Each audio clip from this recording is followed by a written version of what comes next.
Hey, good morning. My name is Robert Gallagher with the Creative Collective Alliance, and today we're going to be covering Principle 2 in our upcoming book, The Conscious Creators Handbook. Principle 2, the principle of an open mind. Now, this is basically the premise of Principle 2. We accept the possibility that an intuitive relationship with our being will increase our conscious awareness. Let's go back through and kind of catch you up to date on what Principle 1 talked about. Principle 1, we introduced concepts that you may have been unfamiliar with prior to beginning this process. You learned what an unconscious thought pattern is and how it functions within your mind. You learned how the subconscious serves as a storage device for your thought impressions. You also learned about the role suggestion and autosuggestion play in creating these unconscious thought patterns. Of course, these unconscious thought patterns are intangible, or below the level of your level of awareness. These thought patterns manifest themselves in what we call self-defeating beliefs. Self-defeating beliefs are the tangible evidence that these unconscious thought patterns exist. You are then made aware of common self-defeating beliefs that others who have gone through this process have struggled with. You learned how supporting self-defeating beliefs limits your ability to live happy and fulfilled lives. We then introduced you to fundamental needs. Now, these are needs beyond those of survival. These are the sorts of needs that can only be fully realized once our more basic needs for food and shelter have been met. These needs, such as love, intimacy, and creative expression, are the cornerstones of fulfilled and balanced lives. Without the fulfillment of these fundamental needs, we saw how we were prone to experience limited and painful lives that fell prey to addictive mechanisms. We went on to offer you a new definition of addiction, which illustrated the point that we can become addicted to just about anything that we use to change or control the way we feel. Addictive mechanisms range from drugs and alcohol to Facebook and codependence. The Principle 1 exercises, you began to identify the areas of your life that you seem powerless to change. You learned that personal powerlessness is synonymous with lack of awareness. Of course, you were unaware of the role your own thoughts and beliefs played in your cycle of unfulfillment. Upon completion of Principle 1, you could clearly acknowledge that you had become powerless over your self-defeating thought patterns which had made your lives unfulfilled in certain areas. Now, this was a rather heavy acknowledgement for some of us to make. At the end of Principle 1, many of us were left feeling quite defeated about the role our thoughts and beliefs played in the pain and suffering we have experienced throughout our lives. We began to become aware of the fact that we were not powerless after all, which made many of us uncomfortable.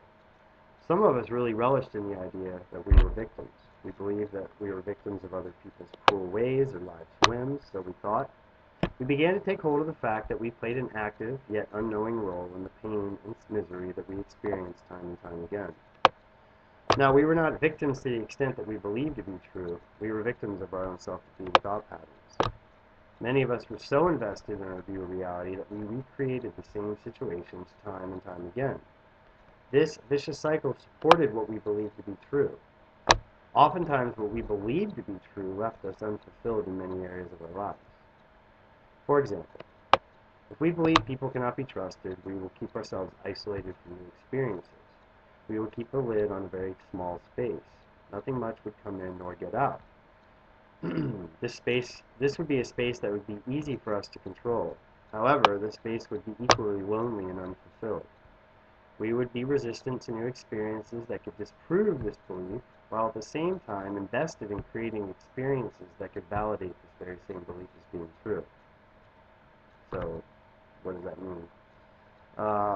Like I said, we would avoid social gatherings. We get an invite to go hang out with new people, people that seem cool, they seem like they're trustworthy, they seem like they're nice, and there's some potential there to open up and have that belief disproven. Now, if I'm walking around with a belief that says on a daily basis, people aren't to be trusted, people fuck me over, all that stuff, then when trustworthy people come into my sphere, I'll have like this irrational reaction to them. I'll just kind of like avoid them like the plague, while at the same time, when I say that we're invested in creating experiences that could validate the same belief, I'll unconsciously be attracted to and seek out relationships with people who would let me down in the end, or screw me over, or not be there for me. If I believe that these kind of things happen to me, then I'm constantly going to be attracting circumstances and situations to me where I could walk away saying, see, I knew that would happen. And that's kind of what this is about. Okay, now this is never something that's simply happening to us. We would be unknowingly attracting and creating circumstances that supported this core belief. Now, on an emotional level, we'll seek out relationships that complement our concept of love. We all inherit different ideas of love from our primary relationships. These ideas of love often held little resemblance to love's true nature. Now, the love we learn as children is usually the very same love we seek to experience as adults. Sometimes the love we shared with others was limited, distorted, or painful. We call this emotional attachment. These feelings are the emotional counterpart to our core thoughts and beliefs. That's why when someone asks us how we're feeling, they should also be asking us what we're thinking. This demonstrates how the emotional and rational features of our mind work together, for better or worse. They just work together. Whatever dominating thoughts and beliefs that are in our mind will attach some kind of emotions to that. And we often get addicted to emotional attachments such as pain. Well, I'll get into all that. Pain, misery, anxiety, depression. Those feelings just don't come about. There's a thought that's generating them. Okay, many of us learned amazing examples of love from others, but they still didn't seem to work for us. And that's one of the key features of this work. As you'll come to discover, there are as many ways to love another person as there are personal truths to honor. Personal truths to honor. All right. Most of us can agree that we had some sort of self-imposed limitation in regards to love. We would hardly be human if we did not. Many people who have engaged this work simply had no clue that there were other ways to love at all. They were very grateful to learn otherwise. Now, as we begin to engage Principle 2, let's explore the idea of fulfillment in more practical terms. Fulfillment happens in moments. It's not so much a destination as it is a lifelong process. Fulfillment is a way of life that many of us have to cultivate. Fulfillment is a personal journey. The path to an unfulfilled life is also a personal journey, though it feels more like a slow grind or a death march. Only we can, now this is an important thing to remember, now only we can determine the quality of the life we experience. No one's going to go tell another person whether they are fulfilled or not. This is something that each one of us has to acknowledge for ourselves. Only we know on some level if our life is lacking. We may not know what to do about it or what else is even available for us, but we can certainly feel ourselves experiencing our moments. We know that there are other possibilities, we just don't know how to go about creating them for ourselves, and that's what this book is about, the Conscious Creator Handbook. Moving into Principle 2, we are asked to accept the possibility that an intuitive relationship with our being could increase our awareness. By increasing our awareness of our own thought structures, we possess the power to change those very same thought structures. This marks the beginning of our personal empowerment. As our awareness grows, so too does our ability to create a new experience. As our awareness increases, so too will our power to make different choices. We will no longer be locked into making the same automatic, often self-defeating decisions which left us unfulfilled in the past. In order for this to happen, we have to tap into a power that can literally guide us in changing our minds. Little by little, bit by bit, with consistency and willingness, one can take an active role in their own personal transformation. Now, what do I mean by personal transformation? This transformation can be defined as a thorough and dramatic change in mindset and expression. All of a sudden, the thoughts that dominate our mind, our outlook, the way we view the people in our lives, all of these aspects of our lives, they start to change slowly over time. Feelings we walk around with, the amount of fear we have going into social situations, the amount of guilt we place on a lot of our actions and our reactions, the amount of reaction that we have in general towards a lot of life circumstances, it changes, it shifts, it starts to, well, I call it more life-affirming or more fulfilling. That's what these moments start to become for us. And as we gain more control over our ability to have a different experience, we start to have faith with that. Now, after all, these self-defeating beliefs that dominate our minds did not manifest overnight. They took years or even decades to fully take control of our minds, to take control of our decisions, perceptions, and actions. We had to engage in certain self-defeating situations time and time again for this to become cemented for us. This is not due to fate. These thought patterns and self-defeating beliefs are products of our conditioning. We created them, which means we can intentionally create something different. In order for this to happen, we must be willing to accept this possibility. And it's really important. I mean, if we believe that life's a certain way, I have to engage in a certain job, I have to have this kind of love, I need to, if I'm so invested in my outlook of reality and I believe it just has to be that way and no other reality is possible for me, there's really no sense in even moving forward in this world. We have to be open to the possibility that other different experiences can manifest for us. That's why I asked this question. Is it possible for you to create something different? Do you have a desire to experience something other than your present reality? And when I say your present reality, I don't mean across the thing. Nobody's life sucks or is incredible. But each one of us has our area, whether it's interrelationships, intimacy, sex, creative expression, setting boundaries with people, having balance between work and family. I mean, these are all situations that all of us grapple with. And, not every area of our lives are lacking and terrible, but we know the area that it's like, hey, I'd like to have a more dynamic experience. I'd like to invite some other energies in. I'd like my kids to have a different experience. I'd like certain things to happen. So it's important for us to acknowledge the lacking and then also acknowledge that something else different is possible. But do you believe that this is possible?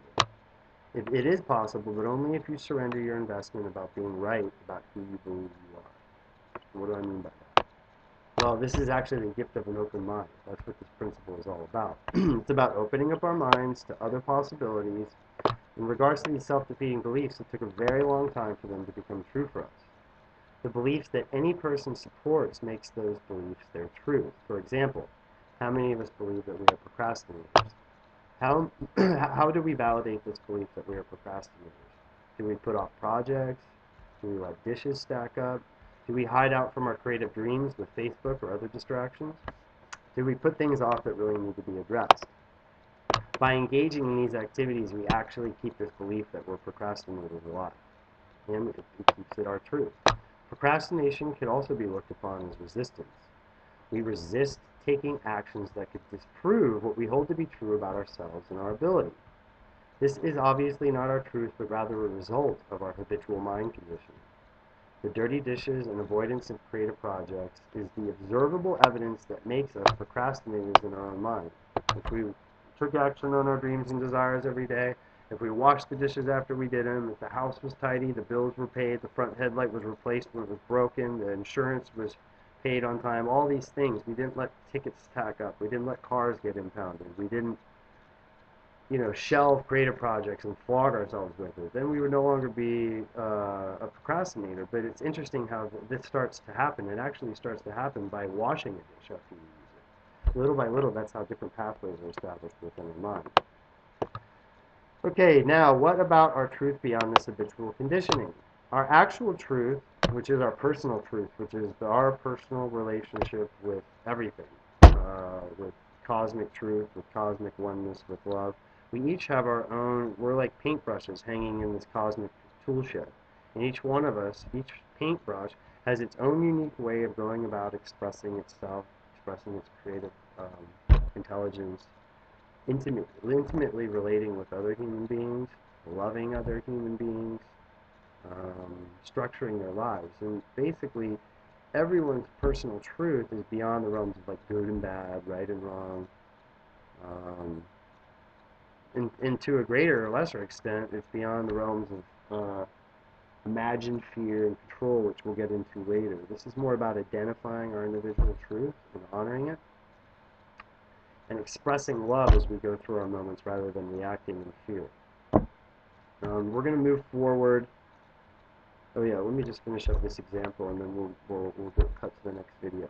Okay, our actual truth is recognized in moments. It's always evolving. It is discovered as we begin to act upon intuitive guidance.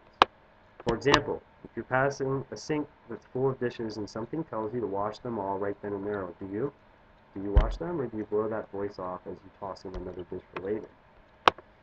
If that very same voice suggested that you work on that book project you've been putting off rather than veg out on Facebook, what do? Do you get to work? Or do you resist these reasons by telling that voice to back off? What if you did honor that voice by washing all the dishes every time you use them rather than letting them stack up? What would happen? What if you decided to put in an hour every day on that book project rather than Facebook? What would happen then? Would you still be a procrastinator? You see, it's our resistance to acting upon the suggestions of our intuition which reflects our unconscious support of our self-defeating beliefs. Here, our need to be right about what we believe keeps dishes piled up and projects incomplete. If we did just those two things consistently, we would not believe ourselves to be a procrastinator anymore. And over time, making a commitment in moments such as these can lead us in discovering a whole new personal truth. This is the truth beyond what we believe to be true. By acting upon intuitive guidance, we are also creating a working relationship. It's a creative partnership of sorts. Honoring this intuitive voice can literally dissolve self-defeating beliefs by creating new pathways in our mind. Now, over time, these are the pathways that become automatic, rather than those ingrained automatic pathways we talked about in Principle 1, which compel us to take self-defeating actions which leave us unfulfilled. Following this example through, if we washed our dishes after we used them and committed an hour of work on our book project every day, our house would be clean and our book would be done. Then suddenly our belief that we are slobs or that we cannot complete things we start would also begin to lose their power. We want to take the power out of beliefs which limit us. We want to take power out of beliefs which lead to unfulfillment. Over time, our awareness would unveil even more hidden beliefs that we support.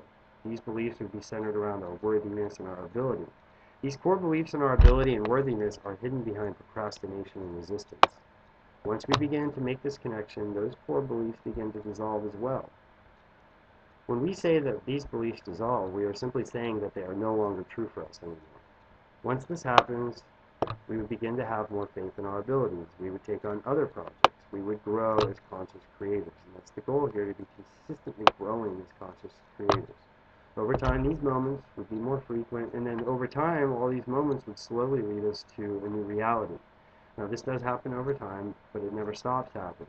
But this can only start to happen if we focus on the voice of our intuition rather than what we call the voice of the unconscious character or the voice of fear and control. Now that's it for episode 1 of the Principle 2 video segments. Thanks. My name is Robert Ray Gallagher. You can check out the Conscious Creator Handbook online or on Facebook. I don't have the links right now, but I'm sure I'll get organized over the next couple of days and get those so I can plug them at the end of the thing too. All right, thanks so much.